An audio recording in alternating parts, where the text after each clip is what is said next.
Hello, and welcome to Chainsaw Safety with Randy and Nathaniel. Today, we're going to be going over personal protective equipment, saw selection, safety components, carrying and form, actually cutting, and the best practices when running saw. First, let's start with personal protective equipment. Personal protective equipment should include a hard hat with proper hearing protection, such as pelters, a face screen, and safety glasses. You should also carry a whistle, wear gloves suitable for the conditions, and wear chaps or falling pants rated to the chain speed of your chainsaw.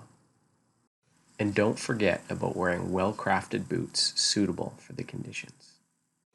The next thing to take into consideration is choosing the correct saw for the job. The two factors to consider are adequate bar length and adequate engine power. If you're unsure, ask a professional. For safety components, you want a chain brake that works, a trigger lock that's functional, a full wrap bar for maneuverability, and a muffler or spark arrestor. You also need to make sure your saw is adequately sharpened, the chain is tensioned properly, and that your saw is fueled and oiled. And don't forget to check all screws and bolts for proper tightness. When transporting the saw, you want the chain brake on, the saw off, and the bar and chain behind you. Now, on to operation. When you're starting a chainsaw, make sure the chain brake is engaged and you have 3 points of contact. Do not drop start the chainsaw. When you're cutting, make sure you got a nice wide fighter stance, so in the case of any kickback, you're ready. It's also important to have the saw to the side, never in front of you, and never straddle it. Nice straight arm, the firm grip. Therefore, if there is any kickback, it can fulcrum off your hand and miss your face. So when you're cutting, it's important to have your thumb wrapped and don't reach.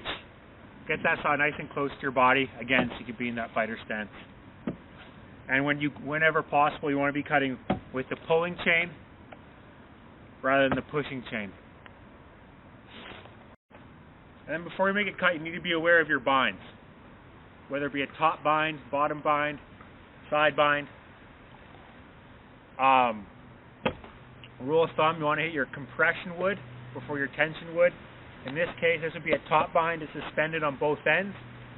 Therefore, gravity is making it want to drop like this. So you have your compression wood up top and your tension wood on the bottom. So in that case, you cut down a quarter, cut your compression wood, and come up through your tension wood. And before you start cutting, you want to determine the stability of the surrounding area. You want to check for overhead hazards and potential chain reactions of sliding or rolling logs. And it's also very important to always cut from the high side, therefore debris will roll away from you rather than towards you. In situations where the log is suspended on one end, you have a bottom bind, so your compression wood is now on the bottom and tension wood on the top.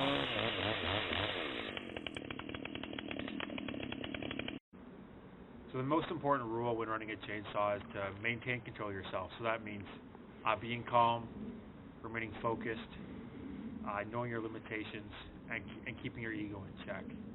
If you get frustrated, then you start making poor decisions and you put yourself and others in danger. So really important. Take a deep breath if some mishap happens or your saw gets pinched. Just be slow, really think through your processes. And then, again, knowing your limitations. If you haven't been trained to cut something, don't do it. It's a great idea to carry a spare bar and chain or a spare chainsaw with you when you're cutting as well, so you have the ability to potentially cut yourself out of a dangerous situation.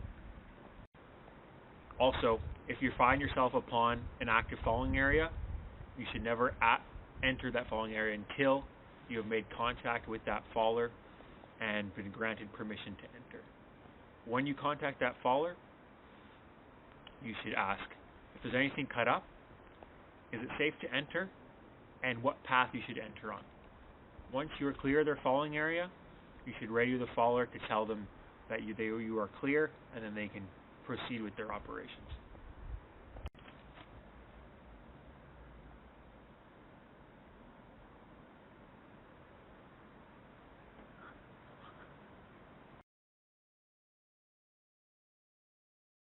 Before you make that cut, you want to make sure. We shouldn't be doing a chainsaw safety video with it just ripping. Like, it's just not good.